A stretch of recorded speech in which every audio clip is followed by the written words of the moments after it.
Olá, esse é Foco em Produção com Vladimir Duarte, seu podcast de eventos. Esse podcast conta com o apoio de mídia do Portal Radar. Acesse nossas redes sociais em @focoemproducal e não perca nenhum episódio. Tá no ar Foco em Produção e eu tô trazendo hoje uma figura que eu tenho maior admiração, um profissional de mercado de longa data, uma figura que ocupa espaços que todo produtor e produtora gostaria de ocupar. Estou trazendo aqui Modesto Júnior. Modesto Júnior, bem-vindo ao Foco em Produção. Puxa, eu estava esperando, ansioso, a oportunidade de vir aqui bater esse papo contigo, Vlad, porque eu já falei, né? Eu sou um foqueiro, então, então eu ouço o podcast e fico falando, poxa, olha só que legal, ele trouxe esse assunto. E a gente, um pouquinho antes, a gente estava falando sobre o Miguel Moya, né? Poxa, Sim, e foi também um super episódio. Então, eu estou sempre acompanhando e é uma super honra para mim estar aqui hoje contigo, cara. que Vamos bom. lá. Que bom, fico feliz. Assim, gostei dessa. Como é que você se intitulou? Você é um foqueiro. Foqueiro, eu sou um Então tá foqueiro. bom, vamos fazer mais foqueiros por aqui. Mas é fato que eu atuo um bom tempo querendo falar com você no programa, porque vejo em você um profissional referência, não só para mim, mas como para o mercado. Acho que você é modesto, sim, não só no nome como profissional. Você vejo pelo que você posta, a maneira que você se comporta no mercado, as referências que eu tenho de você, de profissionais que a gente coabita em São Paulo. Você, digamos, um quase carioca, um manauara que veio para o Rio Pequeno e está em São Paulo há 12 anos. Isso. Enfim, você tem uma história aí numa cidade que também é importante para a minha carreira, que é São Paulo, do qual a gente divide pensamentos iguais. E é importante que o Foco em Produção traga profissionais como você, e eu gosto de falar isso aqui em público, porque a gente precisa de boas referências. Não quer dizer que acertemos sempre, não quer dizer que a gente não vai aprender mais ainda, mas ter o Modesto aqui é importante. Eu quero falar um pouco do que você é para o mercado. Você é Project Manager, você também é sócio na Tucano Consultoria, que eu estou vendo aqui no seu LinkedIn, gerente de eventos, enfim, você é um head de produção, propriamente dito, e eu vejo você circulando muito por grandes festivais. Só que o Modesto não começou em grandes festivais. Qual foi o começo da sua carreira e como você chegou para o mercado de eventos? Então, cara, na realidade, quando eu saí da minha formação acadêmica, eu fui trabalhar na Superdata, que era uma empresa do grupo Supergasbras, só que eu tocava, eu era músico, né? E aí eu sempre toquei direitinho e tudo mais, e aí surgiu a chance de ser músico profissional. Eu fui tocar com o Moraes Moreira durante um tempão, porque eu fazia parte da banda do Davi e do Zé Ricardo, Que e a legal, gente hein? tinha uma banda chamada Fibra de Vida, e aí a gente, depois que eu saí da banda, eu falei assim, bom, eu tenho conhecimento acadêmico, eu quero fazer alguma coisa que tenha uma carreira menos oscilante quanto é a carreira de músico, né? Naquela época, então, né, década de 90, por aí. Aí, uma amiga minha estava viajando para Califórnia para fazer alguma coisa e ela trabalhava na Casa da Gávea. Ela trabalhava na Sim, Casa Gávea, ali no Baixo Gávea, com sócios incríveis, né? Zé Wilker, Paulo Betti, Márcia belíssimo Dias, espaço. Márcia Ralph, um lugar incrível que me acrescentou demais na vida. E lá tinha a Isabel Lito, que foi subsecretária de Cultura, que fazia consultoria também depois para uma empresa chamada Backstage Produções, de um outro ícone da nossa produção, É que é o verdade, Nelson Drucker, né? exatamente. E aí o Nelson Drucker, cara, eu caí nas graças do Nelson, ele me botou debaixo da asa dele, ele e o Gariba, né, que eram os dois heads ali da Backstage, e ali, cara, eu fui exposto a coisas impensáveis, sabe? Que era tudo que se fazia de mais grandioso no Rio de Janeiro. Passava por aquele escritório que tinha como parceiro outro grande ícone dos grandes eventos do Rio de Janeiro, que é o Abel Gomes, que é o Abel Gomes, né? O Sim, que Abel é o Gomes da Abel. Sheila Rosa. Então, eu já caí no mundo de grandes eventos, apadrinhado e aconselhado por um cara que hoje, para mim, e sempre será uma grande referência profissional, que é o Nelson Drucker e o Gariba. Depois de sair da Backstage, eu fui para uma outra área totalmente diferente, que é a área de marketing promocional e lançamentos imobiliários, que eu fui trabalhar na Larra com o Marcelo Larra e o Rogério Marcelo Marietti, Larra, claro. que são outras que, assim, o Marcelo me ensinou a ter um ritmo, assim, não me assustar com o frenesi da nossa profissão. Porque lançamento imobiliário era alguma coisa assim, do tipo, pintou um lançamento imobiliário na terça, vamos produzir para fazer esse lançamento no domingo ou no sábado, entendeu? E aí a gente corria e lenhava e fazia o que precisava fazer. E no sábado estava lá, gerador, cenografia, buffet, estava tudo certo. E aí, quando eu saí da Laha, eu voltei para o mundo do entretenimento assim, e do live marketing, que foi quando eu entrei na Rio 360, que hoje não existe mais. Lá no escritório E de Botafogo ainda? lá no escritório de Botafogo, do Com lado da Band. Bernardo Menezes, com Bernardo Menezes, exatamente. Ele também trabalhava lá, era o Gaetano Lopes, era o Gaetano, só. Bernardo. Isso. Isso, era o sócio do Zé Vitor Oliva lá na época. Aham. E lá na Rio 360, eu comecei como um produtor de pré, e eu era sempre fui muito organizadinho, né? Sempre fui muito, por conta da minha formação voltada para a ciência da computação, então eu sempre quebrava os problemas em problemas cada vez menores, e aí conseguia um nível que hoje, do que se chama hoje, na época não se chamava assim, né? Granularidade, eu adoro essa palavra, porque é exatamente assim que eu enxergava as planilhas.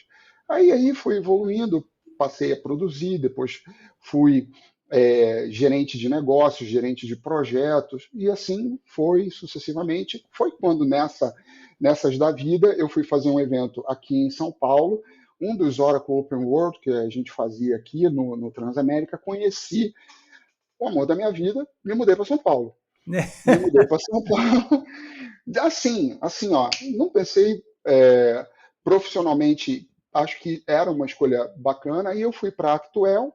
A Actuel não fiquei muito tempo, me chamaram para o banco de eventos para continuar fazendo os eventos da Oracle, e aí no banco de eventos eu fui direto até 2017. E em 2017, cara, eu tô falando, tá? Pode falar, a gente quer te ouvir aqui, a gente só te lê pouco no LinkedIn, que você é modesto até no LinkedIn, né? A gente é bom te ouvir aqui, pelo menos. Então, é porque eu tô tentando fazer um resumo um pouco rápido desses quase 30 anos que a gente compartilha desse mercado. Então, quando eu vim para São Paulo e eu mudei para o banco de eventos de volta, a gente fez coisas muito legais e, de novo, eu fui exposto a coisas muito bacanas, como na época da Copa do Mundo, eu fiz a gerência de projeto do Congresso da FIFA, né, que é praticamente uma Assembleia das Nações Sim, Unidas, cara. sim, é Então, verdade. era um negócio gigante.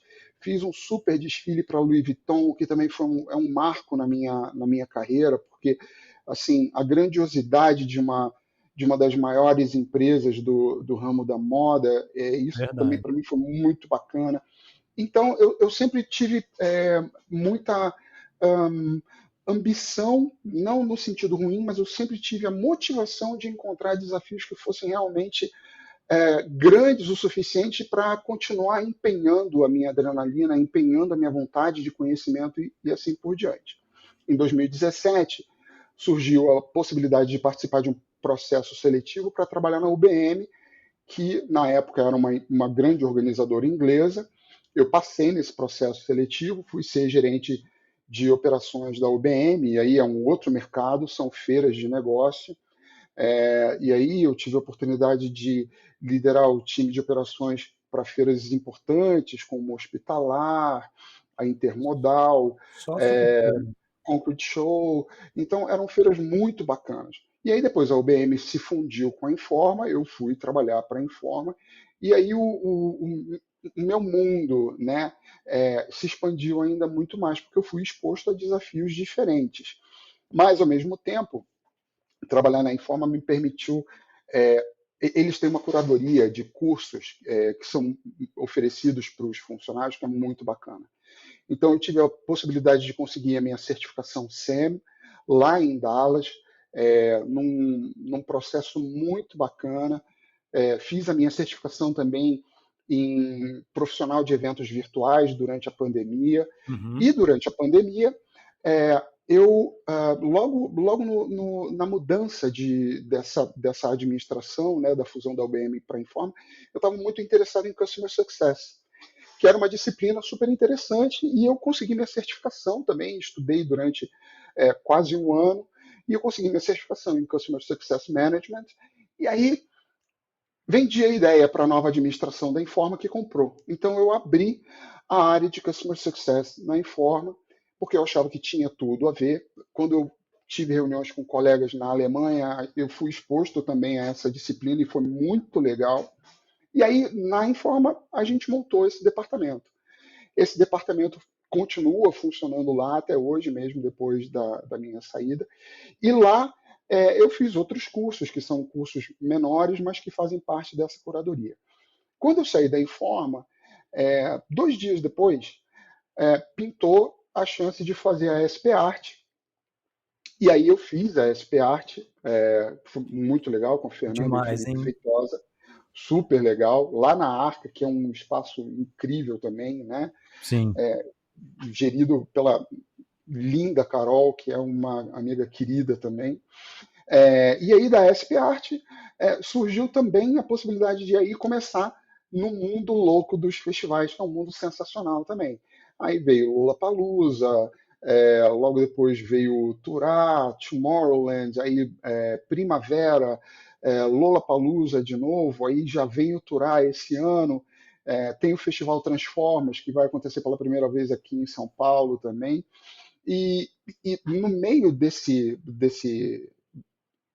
caminho, eu percebi, na real, que assim, Vlad, o que me move mesmo, o que me mantém sempre com tesão de fazer as coisas e de continuar aprendendo, de buscar novas certificações, e eu sei o quanto é importante, o quanto você também valoriza isso, né, da educação na profissão que a gente tem. Sim, vamos falar disso. É isso que de verdade me mantém assim, né, com essa coisa de ser um lifelong learner, né? Vamos lá, vamos aprender o resto da vida. Porque se a gente aprender o cérebro, se a gente parar de aprender, o cérebro vai mofar, a gente vai atrofiar e a gente vai estagnar. E ficar parado, irmão, não é comigo. Eu Não gosto mesmo é funciona. de ir para o campo e começar a agitar, entendeu? Mais Então, ou menos isso. esse é o trajeto de 30 anos resumido em 10 minutos, o que eu acho até maldade. A gente podia falar mais. Eu peguei uns pontos da sua fala que são importantes. Primeiro, você vivenciou os grandes nomes do mercado do Rio de Janeiro, década de 90. A gente está aí há 30 anos nesse compilado. Você viveu em agências que realmente, algumas estão aí no mercado, outras se desmontaram, mas que fizeram coisas incríveis na cidade. A gente que vem do Rio, né? Eu estou morando no Rio, você está em São Paulo, mas eu estou sempre aí com vocês na linda cidade paulistana, mas tem essa coisa que parece que o Rio ficou abandonado do mercado corporativo, e eu não sei se você tem essa percepção como um pseudo carioca ainda, assim, se você enxerga que o Rio, a potencialidade do Rio se esvaiu um pouco da década de 90, 2000, nesses últimos 20 anos a gente parece que perdeu espaço. Você tem essa impressão? Eu tenho. O Rio de Janeiro, na minha visão, ele tem ainda o potencial de ser uma São Francisco, o que o São Francisco representa para os Estados Unidos, sabe? Sim, Quando eu ainda estava morando no Rio, o Rio de Janeiro tinha uma vocação que era turística, né? Tinha uma vocação, tem ainda uma vocação cultural absurda e turística também, né? Obviamente, mas ela tinha um polo de tecnologia que era muito importante. Tecnologia da informação. sim. A gente tinha a Embratel investindo pesado ali, a TIM tem a sede no Rio de Janeiro, e depois de um determinado momento, eu entendo que por conta dos descompassos políticos que a gente teve ao longo, né, principalmente Das logo 5 depois do, governanças, né? Ao longo das 5 governanças seguidas. Exato. A gente teve um super descompasso e o Rio de Janeiro perdeu a vocação. O Rio de Janeiro tentou ser um polo automobilístico, né, o estado do Rio de Janeiro, de uma maneira geral, Sim. tentou ser um polo automobilístico, tentou se industrializar, quando, de verdade, a gente tem um potencial de trabalho com sustentabilidade, indústrias limpas, né, que geram muito menos impacto de carbono e que geram muito mais dinheiro porque são indústrias de inteligência, Sim, né? concordo. Turismo, eventos, a tecnologia, como a gente fala, né? Isso tudo se perdeu. Né? E o Rio de Janeiro ele tem essa possibilidade de trazer isso de volta, Vlad. Só acho que precisa haver uma retomada da consciência do carioca, que o carioca nunca, o Rio de Janeiro nunca vai ser São Paulo. E é bom que não seja, e é melhor que nunca seja igual a São É, Paulo, concordo. São cidades né? muito diferentes, com culturas diferentes. São Paulo tem todo o seu. Todo um processo construído para o que é hoje. Não adianta, eu venho falando isso aqui no Foco em Produção há muito tempo. O meu mercado, eu entrevisto muito paulistano aqui, paulistanas. A gente sabe do potencial, você vive aí. Não é à toa construir um espaço nessa cidade é muito importante, parece que não, mas é muito importante para figuras da gente que, como nós que viemos de fora, né? Você está residindo aí, mas assim, é importante não misturar, não são cidades iguais, podem ser irmãs, mas são muito diferentes, com culturas diferentes, processos diferentes. O que eu sinto é que o Rio, com uma potencialidade, como você falou, para a economia criativa, para o mercado de informação, enfim. O próprio Eduardo Paes um dia falou isso quando eles fizeram no passado o Summit aqui no Rio Centro. Tem potencialidade, falta explorar isso melhor, né? Isso é uma discussão que outro dia até perguntei para o PO, para o Paulo Otávio, sobre por que a Ubraf não está aqui ajudando a monitorar o mercado do Rio de Janeiro, segunda capital do país, ou seja, tem potencialidade, tem volume de trabalho, a gente sabe. Mas eu sinto, e vou te falar isso de uma maneira muito pessoal, assim, eu mesmo não participo do mercado do Rio. Conheço os fornecedores porque fizeram parte da minha relação como da sua, e quando a gente precisa produzir aqui na cidade. Mas hoje eu produzo coisas no Rio para a cidade de São Paulo, que é o mais curioso. Os trabalhos que eu faço aqui, 99,9% são para empresas de São Paulo. E aí eu fico me perguntando o que está faltando no Rio, sabe? Mas eu também te coloco aqui a minha experiência, se você me permite, o programa é seu, mas Óbvio. Não, o problema é seu. São Paulo me desafiou, assim, da mesma maneira como você se viu inserido em processos interessantes com o Abel, que realmente é um cara de muito alto nível, e outras figuras do Rio, depois das figuras de São Paulo, né, o banco de eventos aí de São Paulo, enfim, onde eu comecei também minha carreira há 30 anos atrás, eu sinto que a gente é desafiado, e isso é muito interessante, porque o mercado de São Paulo tem uma coisa que eu sinto que o Rio não tem, assim, o mercado de São Paulo compra o seu currículo, né? Ele olha para o seu currículo, para a sua formação, para a sua experiência, para o seu conhecimento, e ele paga por isso. As pessoas gostam disso. E no Rio, não, cara. Eu recentemente tive alguns convites e eles são tudo muito na camaradagem. Isso me incomoda tanto, assim. Eu fico tão frustrado. Falo, não, isso de novo não. Eu não quero. E aí eu tenho essa coisa, mas eu não vou nem entrar nesse detalhe que eu não quero. Como eu te falei lá antes da gente gravar, sem saia justa. Uma coisa. Não, mas tudo bem. Não, eu sei, mas assim, uma coisa que eu queria te falar, que eu gostei muito da sua fala, é que você falou de formação. Eu acho que, e eu vou fazer o meu ponto de vista, você trazer o seu. Assim, você falou de diversas formações, certificações. Eu adoro esse assunto. Eu, depois de velho, fui fazer estou fazendo a faculdade de eventos, estou muito feliz em estudar. Meus dias sozinhos aqui em casa, sem filho, sem esposa, enfim, eu estou estudando. E é muito divertido você enxergar o que você sabe, o que você não sabe, o que você fez errado, o que você acertou, assim. Eu vejo que isso é importante e é uma discussão no mercado de eventos. Hoje você é um cara que está sempre lendo, acompanhando, você é consultor. Você entende que. Porque hoje, a diferença do hoje para o nosso passado é que a gente precisou correr atrás até chegar no nível de informação que passou a ser ofertado para o mercado. Passou a ser ofertado de maneira sistematizada, a educação em eventos. Como um todo, né? Para o mercado mais, feiras, enfim, o que for. E antigamente não tinha, era na raça, com grandes nomes, como você citou, mas hoje está aí, né? Está disponível no podcast, na aula virtual, na aula gratuita, aula paga na faculdade. E aí, quando um cara como você, que está à frente de mega operações e que trabalha com gente que está começando, provavelmente você tem um time sênior trabalhando com você, mas tem gente nova. Eles conseguem entender que para o Modesto estar ali, o Modesto passou por toda uma jornada e que incluiu nela a formação. Você chega a falar isso para eles? São duas coisas, né? Talvez três, né? Mas eu consigo enxergar com mais clareza duas. Duas formas de você entrar no caminho que a gente tem hoje, né? Essa profissão apaixonante. A primeira é quando você começa evoluindo de funções mais básicas, e aí você vai adquirindo, através da exposição a problemas, você vai adquirindo a carcaça, a musculatura necessária para Exatamente. ir adiante. O outro caminho é um caminho mais acadêmico, onde você faz um curso de especialização, ou uma pós-graduação, até mesmo um curso de graduação na área, e você começa a buscar aí sim a exposição para que você consiga botar tudo aquilo que você aprendeu em prova. Os dois caminhos são muito válidos, mas como a gente acabou de ver, esses caminhos são complementares, porque o cara que começou numa função mais básica e ele quer começar a fazer alguma coisa mais difícil, ele vai precisar correr atrás de um Excel mais avançado, eventualmente até fazer um PowerPoint. Eu sou péssimo em PowerPoint, eu sei assim, as coisas, mas meu PowerPoint é pior do que uma criança de terceiro ano do básico, entendeu? PPT-0 é uma função que você não vai ocupar na plenária, então.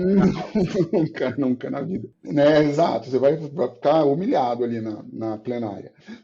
E o cara que vem da formação, ele precisa, muitas vezes, ter a humildade mesmo, né? De não chegar no mercado achando que por conta de um diploma universitário ou de uma pós-graduação, ele vai chegar num cargo de coordenador ou de analista sênior.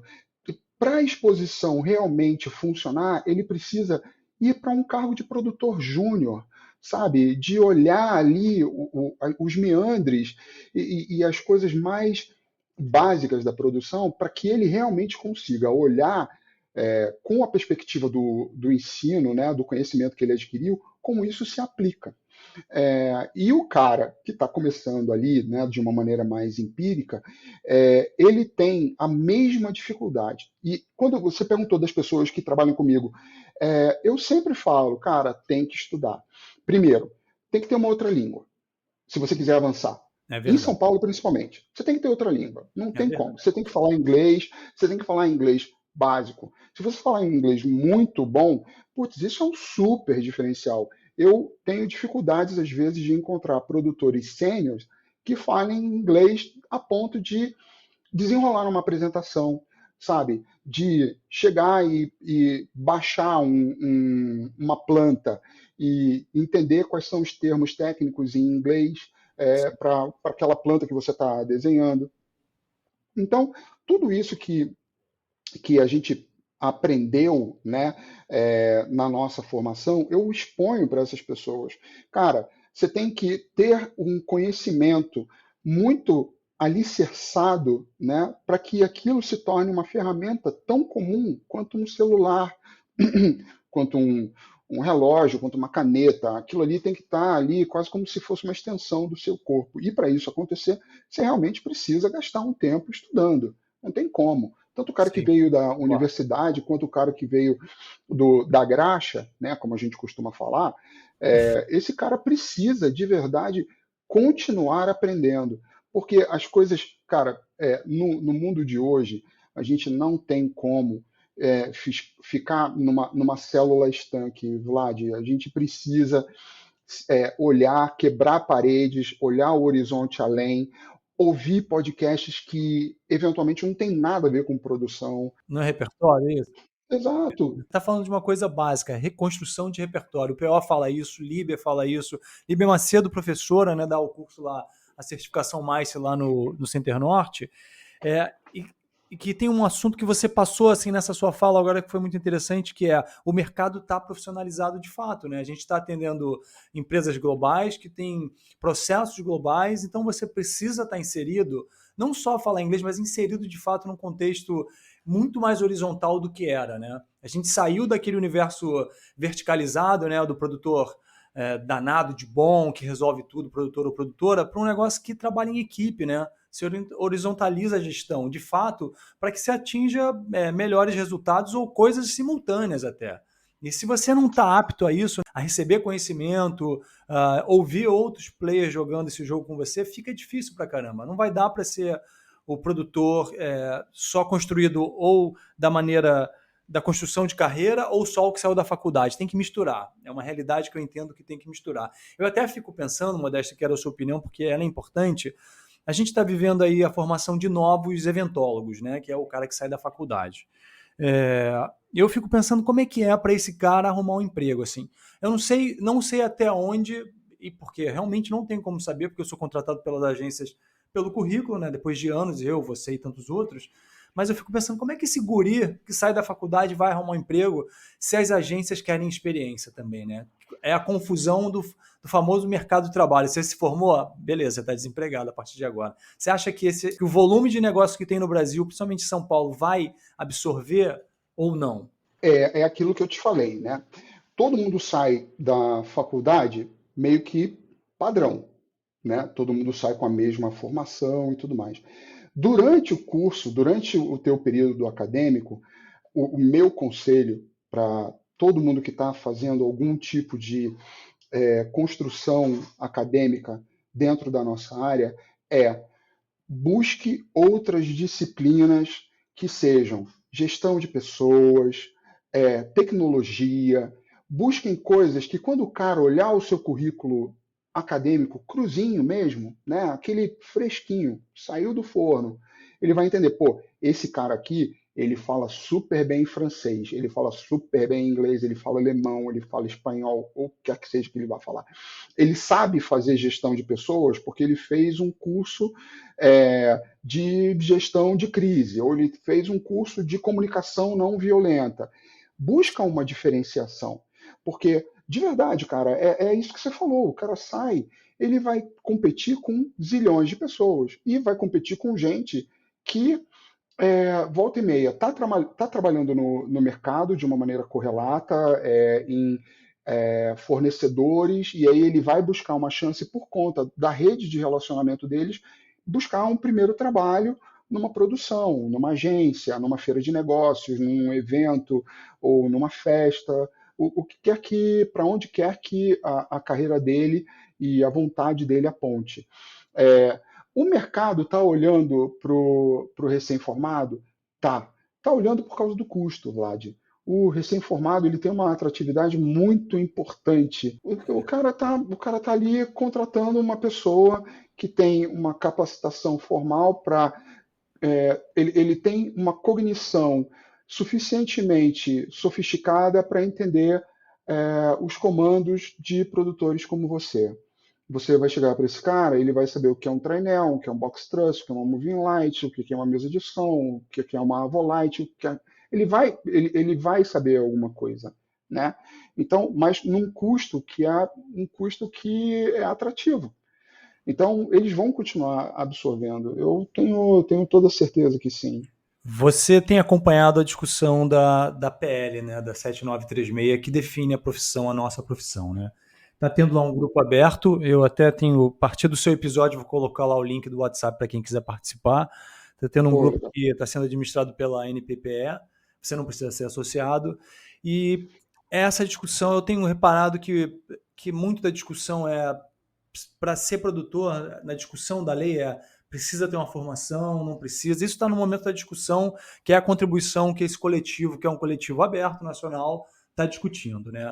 Tem muita gente que é a favor que se parta de uma formação para ser profissional de eventos, tem uma outra gama de pessoas que acha que não. E, enfim, eu entendo que é muito curioso porque caras como nós que viemos de outra área, né? Eu estudei contabilidade, era músico como você, tocava na noite, enfim, aí sempre montando shows, aí aquela coisa de se produzir, aí toca com um ali, toca com outra cá, e tem aquela banda do coração, mas aí acaba indo trabalhar com eventos e você fica ali, né? Contaminado positivamente, assim, né? Você pega aquela gripe leve e nunca mais sai disso. Mas eu entendo que essa necessidade de reconhecer o mercado de eventos se faz mais do que urgente, né? Porque a gente hoje é, gera bilhões de reais, né? Os profissionais todos da área de evento, todos, assim, vai do carregador ao diretor de um pavilhão, e a gente está falando de áreas extremas que não são menos importantes, é sempre importante fazer esse comparativo dos extremos, né? Não tem ninguém menos importante. Você acabou de aparecer lá no Primavera Sound, no da Time for Fun, lá, falando da área de serviço, você cuidou de um monte de gente, mas eu entendo que está na hora da gente profissionalizar, né? O Brasil precisa reconhecer a categoria. E você tem alguma opinião sobre essa formação da lei, você que tem acompanhado? A minha visão sobre esses momentos onde a gente começa a definir onde a nossa forma, né, precisa ser desenhada para que a gente consiga encaixar a persona do produtor ali, ela precisa de um cuidado, porque é um momento de transição, quase como se a gente estivesse falando, né, de uma maneira mais palpável ali, né, da regulamentação da profissão de chaveiro, né? O chaveiro é uma formação que é totalmente empírica. E o chaveiro, o cara pode ter uma faculdade para aprender a fazer chaves no modelo de Viena, no modelo de Salzburg e tudo mais, e o cara pode ser o chaveiro que vai fazer a papaís nossa de cada dia. No momento que você faz alguma coisa dessa, e aí trazendo agora para o nosso mercado, né, você tira um instantâneo do que a gente tem hoje, e a gente tem o eventólogo, a gente tem o pós-graduado em eventos, e a gente tem o produtor que veio de uma formação por exposição, uma formação empírica. Então, o que, que acontece? Nesse momento onde a gente tira esse instantâneo, a gente tem diversas personas coabitando aquele frame ali, né? Ou coabitando aquela fotografia. E a gente precisa pensar no momento de transição. Eu lembro que o SATED e a Ordem dos Músicos do Brasil tem modelos de concessão do certificado profissional ou da carteirinha da Ordem dos Músicos que não precisam necessariamente passar por uma formação É em verdade. teatro, artes cênicas, ou você ter uma formação em música. Eu lembro que eu não tinha essa formação e a gente precisava tirar carteirinha, porque a gente ia fazer turnê com o Moraes, a gente ia gravar em estúdio, ia gravar comercial, quando o comercial ainda era gravado por músicos, Aham, né? aham. Não era gravado por máquinas. Aí a gente tinha que ter um númerozinho da OAB para botar lá, para poder receber e tudo mais. E aí o que, que aconteceu? Cara, isso foi uma coisa muito, muito bacana, super pitoresco na minha vida. A banda toda, eu, Davi, Zé Ricardo e o Linux, que eu esqueci de mencionar, foi um pecado dessa banda Fibra. A gente foi na Ordem dos Músicos e a gente tocou. Não, a gente não, dessa vez não deu para ir, não era para ir de terno, que nessa época isso já tinha sido abolido. Você foi mais, você foi ainda antes do que eu fui. Eu Aí a peguei, gente, peguei o cara da camisa, desculpa de cortar. Tem um cara que estava na não, porta, você lembra? Não sei se você sabe disso. Tinha um cara na não, porta que sabia, você ia lá fazer o testezinho na salinha, né? Tocava uma música, não sei se foi isso da isso. Fibra. Aí o cara falou: tem que ser de terno e gravata. Aí tinha um cara que te dava um negócio fictício, assim, que você botava na frente para fazer Não a foto. acredito, cara. Não acredito. Não, eu não peguei isso, mas assim, eu acho pitoresco demais. Aí a gente foi e tocou Noites Cariocas.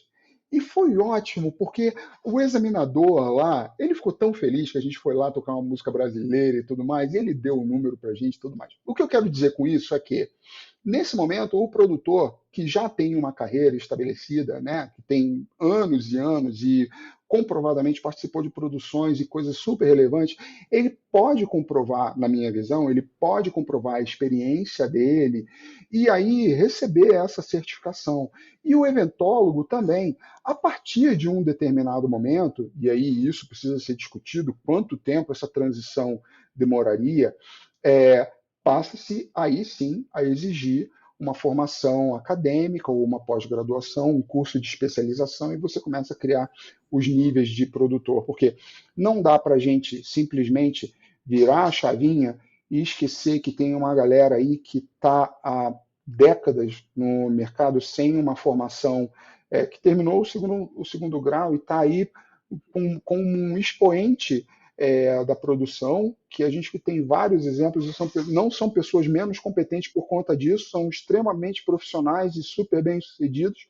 A gente não pode esquecer dessa galera, né? Mas a gente também não Concordo. pode desestimular, a gente não pode de forma nenhuma desestimular a formalização, o estudo acadêmico e a construção de uma carreira sólida. Então, esse momento de transição é o que eu acho que pode se trabalhar para que todo mundo fique bem satisfeito. Eu sou desse partido também. Acho que a gente tem que valorizar os que vieram, como todos nós, construindo carreira e aí, claro, se aperfeiçoando. A experiência ela é fundamental, mas a gente não pode deixar de incentivar o estudo, porque ele realmente forma profissionais melhores para um mercado que está exigente, assim. Está exigente desde o cliente, não só o cliente intermediário ali, o diretor de marketing, o diretor, enfim.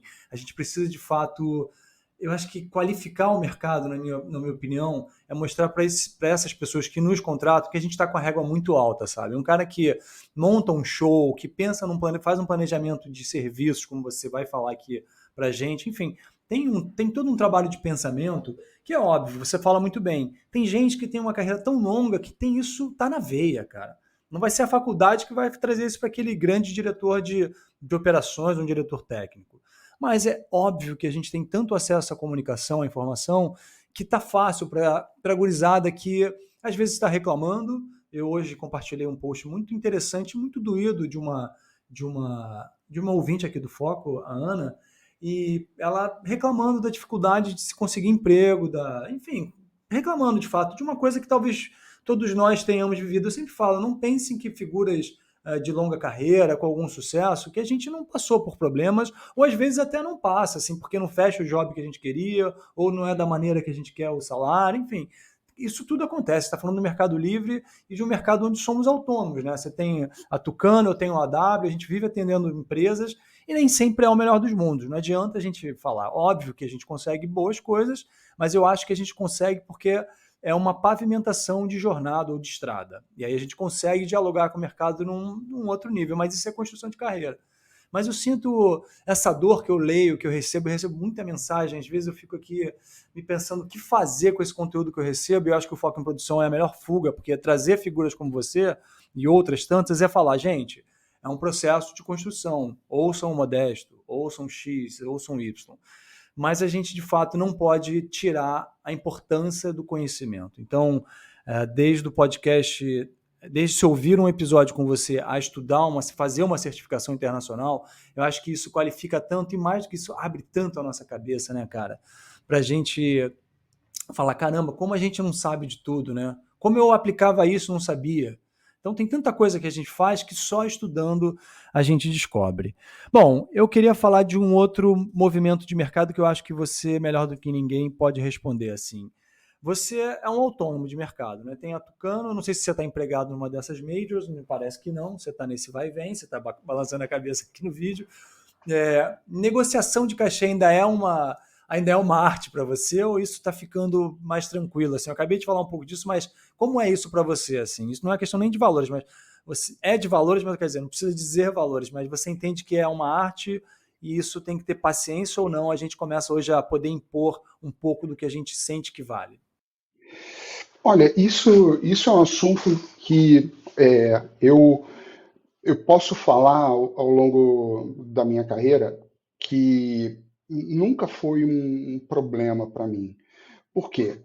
Quando eu estava começando, eu entendia que o valor que eu imaginava ser mais adequado e tudo mais não era aquele.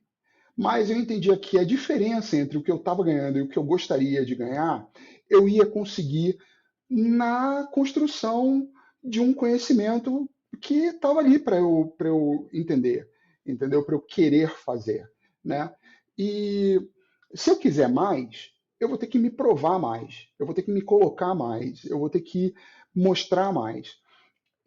Tem uma coisa que aí eu não quero ser geracionista, eu não quero depreciar nenhuma geração, mas existe uma mudança na percepção de valor, né? E eu não estou falando da percepção do dinheiro, estou falando da percepção do valor do trabalho do jovem, que muitas vezes ele se sente desvalorizado porque ele imagina que ele precisa ganhar mais ou que ele precisa ter uma posição mais proeminente e aquela posição não vai estar disponível para ele e ele se frustra e ele quer buscar outro emprego e ele vai sair daquela posição e em 5 minutos ele vai buscar alguma outra coisa porque eu acho que eu mereço mais.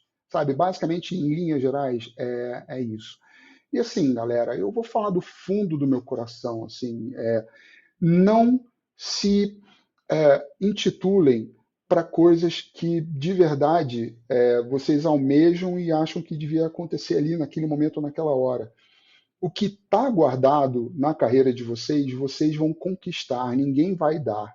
E quando você conquista aquilo que você almejava, a sensação é muito melhor do que se alguém é, pegar você saído da faculdade e te dar um cargo de gerente de produção, porque você é um cara muito legal e você fala 8 línguas, e sabe? Eu tenho certeza que isso vai incomodar alguns ouvidos, entendeu, Vlad? Mas é verdade. E aí na negociação do cachê é isso, sabe? Quando você vai construindo a tua carreira, você sabe o quanto você deixou de ganhar de dinheiro para fazer aquilo que hoje você sabe fazer. E aí, quando chega num determinado estágio, e aí cada um vai poder entender qual é o estágio que está ali, você vai falar, não, para fazer esse job, olha, Eu agradeço muito. Eu acabei de participar de um processo seletivo numa super agência, e eu falei assim, ó, o meu valor é esse.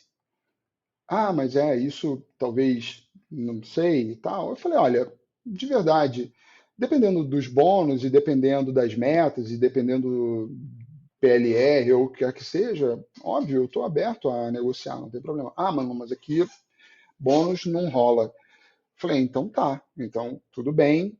E o processo seletivo foi muito bacana, inclusive, foi muito bem conduzido. Mas quando chegou nesse ponto, eu senti que houve um desconforto, né, por parte da entrevistadora. Tipo assim, poxa, por que esse cara, de repente, está lançando um número ali que, né? Eu falei, poxa, calma, eu tenho uma carreira, eu tenho certificações, eu estudei fora do Brasil, eu sei o quanto isso representa, eu sei o potencial que eu posso entregar para o seu negócio, para que o seu negócio seja eventualmente melhor comigo, né? Não tô me gabando, não estou fazendo nada que eu acho que eu não devesse fazer, porque senão, Vlad, tudo aquilo que eu conquistei ao longo desses anos, eu desmereço. Eu desmereço a minha trajetória e a minha conquista. Então, o conselho que eu dou para quem já é experiente é assim, gente, você pode estar precisando de grana e você momentaneamente faz um cachê que não é o seu, mas explica que é momentaneamente, porque eu estou in between jobs, sabe? Eu estou buscando uma outra coisa e tal, mas de fato, cara, é muito importante que você tenha a percepção correta do seu valor. Não se sobrevalorize. Eu não estou me sobrevalorizando. Eu não estou dizendo que eu sou a última, o último biscoito do É pacote. Não, de forma bolacha. nenhuma. Você mora em São Paulo, é bolacha. Não, aqui sempre foi biscoito. Eu sempre falo assim, olha, pega a embalagem, olha aí. A gente fala isso, eu falo isso pra eles também. Olha no Piraquê aí, vê se tá escrito bolacha Piraquê. Ó, Isso, acabou, isso. acabou a audiência de São Paulo hoje aqui. Eu vou olhar lá nos números, vou ter que fazer audiência só do Rio. Mas assim, É, eu vou te cortar nesse, não vou nem te cortar para uhum. só não fechar assim. Eu acho que essa coisa do cachê são dois pontos assim que você traz que eu acho que é muito bom e referencial. A gente entende o quanto a gente tem valor para o mercado, porque quando a gente chega num determinado ponto da carreira, qualquer profissional que seja, de eventos ou não, mas um profissional gestor ou gestora, ela entende o quanto ela contribui, como a sua fala para a entrevistadora. Eu venho para somar. Pego a minha experiência de estudo e a minha experiência de carreira e vou somar na sua agência. Então, você sabe o quanto você vai aplicar lá, porque você tem uma jornada. E ao mesmo tempo também concordo e falo isso muitas vezes, assim, cada um sabe a dor de viver e a dor que custa a sua vida. E às vezes a gente está realmente sem trabalho, está precisando fazer uma grana, aquele job entrar não entrou, você precisa pegar alguma coisa para pagar as contas, enfim. Para não te capitalizar tanto, também é um outro ponto que eu preciso ainda trazer o foco, é a questão de capitalização. Óbvio, ganhar dinheiro e guardar é um exercício muito sensacional. Tem gente que nasce com isso, tem gente que não nasce, mas eu entendo que também dá para você, muito bem colocado, às vezes abrir mão daquele valor tão desejado por algo um pouco menor e sendo franco, tem que jogar limpo, assim, porque é um jogo de interesses, né? Agências te contratam pelo interesse no seu conhecimento, então ele tem valor de mercado, assim. O Ronaldo Maciotti fala isso muito, assim, tá sempre escrevendo isso. Às vezes ele tá tacando um fogo no parquinho, como ele gosta de falar, porque ele tá de mau humor com esses clientes que não valorizam, né? Como é que você contrata um modesto que tem formação na Alemanha, Estados Unidos, etc, etc, e ainda é manauara, carioca e paulistano na mesma vida, e flamenguista, porque gostou da minha camisa do Flamengo, do qual eu gravo aqui, e você quer pagar pro cara o cachê de quem começou há 3 anos? Não vai dar, assim. Ou é falta de visão de quem está lendo o seu currículo, ou é muita falta de caráter, assim. O mercado ainda está povoado, às vezes aparecem essas figuras, mas eu sinto que a gente começa a empurrar a régua para o alto. Pelo menos eu entendo que a gente começa a dialogar melhor com o contratante, a ponto deles pedirem para a gente reduzir cachê. Assim. Eu acho que isso já é uma maneira de a gente ganhar alguma atenção. E assim, falando muito claramente, né? é, a gente não está aí para. Eu não quero, de verdade, eu não quero tomar o lugar de nenhum diretor de agência, eu não quero tomar o lugar de ninguém, nenhum gerente. Não. Eu sei exatamente qual é o meu propósito de carreira. Eu quero estar envolvido em projetos desafiadores. Se eu sentar na cadeira de diretor, se eu sentar na cadeira de gerente, eu não vou fazer isso, irmão. Eu vou fazer coisas diferentes, mas não vai ser aquilo que eu quero fazer. E o que eu Exatamente. quero fazer são coisas bacanas, são coisas que me movam, são coisas que me deixem feliz, entendeu? E que eu consiga fazer pessoas felizes, né? Que no fundo, e em primeiro e em última instância, esse é o motivo pelo qual a gente trabalha. A gente trabalha para fazer pessoas saírem felizes dos seus eventos, quer seja o live marketing, quer ser, sabe? E é isso que eu quero fazer. Eu não quero tomar o lugar de ninguém. Então, quando eu entro numa sala para falar com algumas pessoas, assim, eu sinto que existe uma certa desconfiança de que eu estou fazendo um discurso, quase como se fosse um discurso de autopromoção. Mas não é, cara. Eu só estou ali expondo de verdade aquilo que a pessoa me pagou para ouvir. Ela não quer que eu fale aquilo que ela quer ouvir. Ela me pagou para que ela ouça aquilo que eu preciso falar para ela, né? E nesse sentido a gente precisa ser muito franco, cara. O cara que chega num estágio de profissão depois de alguns anos de carreira e se sente minimamente realizado, como eu me sinto por já ter entregue, não estou falando de grandes eventos não, mas ter entregue vários sorrisos na cara das pessoas, entendeu? E por outro lado, deixar os meus empregadores, os meus contratantes felizes também. Isso chega num momento da tua vida que você fala assim, poxa, eu estou no caminho certo. E quando você está no caminho certo, irmão, ninguém consegue tirar isso da tua cara. Você entra numa sala, a pessoa fala, pô, esse cara sabe o que ele está falando, entendeu? Esse cara sabe o que é. Então, ele tem essência, ele tem verdade ali naquilo que ele está falando. Ele não está falando baboseira, ele não está falando mentira, porque eu não minto.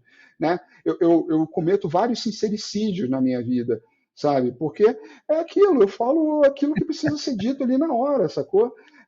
E isso é importante, porque a pessoa sabe que ela vai ouvir de você aquilo que ela precisa ouvir. É isso, falando sobre cachê, é aquilo, ela vai ouvir de você aquilo que você está falando como verdade, pelo menos no meu caso. Não, isso é muito bom. Eu acho que também tem a ver com maturidade, né, Modéstia? A gente vai ficando mais velho, mais maduro. Quem consegue amadurecer também, porque nem todo mundo amadurece, e tá tudo bem, cada um é cada um, mas o normal é amadurecer, né? Fica mais fácil trabalhar também, né, e dialogar. Eu sempre acho que a maturidade é algo muito positivo para quem é da profissão de eventos, porque eu não sei se você tem essa impressão, eu vou falar de dois assuntos, vou começar eu ia falar sobre panelinha no mercado de eventos, até porque é muito curioso eu vendo o seu LinkedIn, aí vendo, eu fiquei pensando no Modesto que está lá, eu vou colocar o LinkedIn do Modesto para o pessoal aqui no descritivo do episódio, tem lá uma entrevista do Modesto sem barba, de terno, né, da época do Mercado Mice, depois tem o Modesto no meio do festival lá, aliás, eu esqueci o nome desse lindo E-Sharp que você usa, isso tem um nome, não tem? Tem pessoas que chamam Kifa e tem pessoas que chamam de Shemag. E aí eu vejo você lá com seu time de produção e colegas, no meio do entre aspas, graxa, às vezes é a graxa mesmo, está ali É a liderando a graxa mesmo. operação. E aí, cara, eu acho que o sincericídio e a maturidade, eles são fundamentais para você fazer essa jornada que te traz um bem-estar de você olhar e falar, pô, construir o que eu queria na minha carreira, que eu também tenho essa sensação, assim. Não sei se a gente está com certo saudosismo, estamos ficando mais velho, mas é muito curioso, porque hoje eu trabalho de casa, né? E fico aqui no meu escritório em casa, pensando, pô, tu tá sempre atendendo São Paulo de casa. Tem gente que me pergunta, como é que você conseguiu isso? Eu falei, gente, calma, as coisas não caem do céu. Às vezes elas caem, é fato. Tem gente que de fato tropeça e a vida muda do dia para a noite, assim, e tá tudo bem. Aquela experiência é daquela pessoa. Mas a regra geral é construir um caminho, sempre. Até para chegar nesse momento de você falar o que pensa, de assumir posições, de estar envolvido. E aí eu vou fazer uma pergunta, são duas, né? Uma, você acha que o mercado de eventos ele trabalha ainda no formato panelinha? E eu vou falar isso porque foi para essa pergunta veio porque eu estava olhando você aqui no LinkedIn, quando você fez aquele vídeo pela Time for Fun, que era no festival passado, 2023, assim. Aí eu fiquei falando, pô, cara, será que as pessoas não entendem que o Modesto volta para um evento ou faz outro porque ele é qualificado? Fiquei pensando nisso sozinho, né? Porque para mim era a resposta que eu sempre quero dizer para as pessoas, parece que é panelinha e às vezes não é. E às vezes é, porque às vezes a gente tem bons amigos em bons lugares também. E aí a gente reduz para esse nome da panelinha. mas tem muito da entrega, né? Então, quando eu vejo você retornando para os festivais, para as grandes, para os majors principalmente, né? Eu entendo que as pessoas trazem você pelo que você entregou no passado, sabe? E o que você pode entregar no presente, nem é no futuro, no presente. Então, assim, mas você entende que o mercado é construído de panelinha ou não? Eu meio que já te respondi, mas vou deixar você falar. Não, cara, existe sim, né? Existe aquele diretor de operações, aquele diretor de produção que gosta daquela galera, porque estabeleceu uma relação de confiança, e ok, né? A pessoa tem ali resultados interessantes e tudo mais. Mas tem também aquela galera que gosta de fazer um rodízio, né? Ou porque entende que determinados eventos precisam de determinadas características que eu não tenho, mas que o Vlad tem, e de boa. Assim, panelinha, de verdade, cara, existe no mercado como um todo. Né? Quando eu fui para o mercado de uma grande corporação, a maior organizadora de feiras de negócio do mundo, que é a Informa, existe panelinha. Né? Existe a panelinha dos fornecedores, existe a panelinha, mas a panelinha, ela tem até a palavra panelinha, ela tem uma conotação é, um pouco pejorativa, mas às vezes é basicamente aquela pessoa de confiança ou aquele fornecedor que se provou. O que a gente precisa para quebrar muitas vezes esse ciclo é ser inconformado e ser persistente. Né? Eu sempre quis trabalhar para T4F, né, para Time for Fun. Sempre quis, porque era alguma coisa que eu queria fazer. Eu queria fazer um Lollapalooza, assim como eu queria trabalhar para o Tomorrowland, que eu trabalhei agora ano passado, sempre quis. E, cara, não foi porque eu conheço alguém que me chamou. Não, eu bati lá na porta da Carol Ramos, falei, Carol, você que está muito perto aí do Mário Sérgio, o Mário Sérgio é um dos heads do Tomorrowland. Falei assim, cara, fala para ele que eu estou disponível e que eu estou afim porque eu quero trabalhar. E, cara, não foi uma vez só, não. Foram várias vezes. Eu falei para Carol, falei para Andréa Galasso, mandei mensagem para o Mário Sérgio, porque quando você quer fazer alguma coisa, cara, você tem que correr atrás, bicho. Né? Você tem que quebrar. Concordo, Se tem uma concordo. panelinha, você tem que quebrar aquilo ali, né? Nem que seja. Agora, é aquilo. Você tem que exercitar o teu poder de conexão. Você tem que exercitar o seu networking. E aí, quando você está numa produção, você tem que, de verdade, lançar a sua rede e se conectar com todo mundo, com o fornecedor, com clientes dos seus clientes, com a tua equipe que vai te abraçar e vai te trazer outras oportunidades indicando, como eu já recebi indicação de pessoas que trabalharam comigo, me indicaram para outros jobs e boa, sabe? É, exercitar o networking é a melhor maneira de você tentar quebrar essa panela. Não digo nem aí a eventos e ficar frequentando muitos eventos, não, mas no seu trabalho, quando você está em campo, quando você está fazendo a sua produção, para e realmente se conecta com as pessoas. Eu acho que esse é uma coisa que a gente não pode nunca tirar da perspectiva, Vlad. Nós trabalhamos para pessoas, com pessoas e por pessoas. É Né? verdade. Então, tudo se resume a essas conexões e interconexões pessoais, emocionais, afetivas, muitas vezes. Né? Eu acabei de sair do Lola desse ano, trabalhando para uma equipe fantástica da Audiobiz, com o André Schmidt, e o time de produção técnica do Lollapalooza, cara, eles me abraçaram com uma generosidade, assim, sabe, que foi cativante, comovente, e eu retribuí na mesma medida. Então eu saí de lá abraçando todo mundo hoje, sabe? Abracei, me emocionei indo embora, sabe? Deu aquele nó na garganta. E eu acho que a gente tem que sentir essa sensação no final de um trabalho tão satisfatório. Você tem que falar assim, pô, acabou. mas eu estou aqui e eu estou feliz, e eu vou sentir saudade disso daqui. Foi uma loucura, e eu me ferrei, eu fiquei no sol, mas foi legal, entendeu? Modesto, como eu te falei lá na pré-gravação, a gente vai chegando a 55 minutos, que é o recorde mundial do Foco em Produção, de bate-papo. É o carioca falando com carioca, né? Acho que eu vou brincar, é a espécie, né? Tu trouxe alguém da minha espécie aqui para falar que fala muito que nem eu. Mas eu queria te pedir para fazer as suas considerações finais. Fique à vontade, o microfone é seu para falar de eventos ou do que você quiser aqui em Foco em Produção. Tá, eu acho que, como eu escrevi recentemente num artigo no LinkedIn, eu acho que a gente precisa muito sempre reconhecer e manter vivo dentro da gente todo dia, né?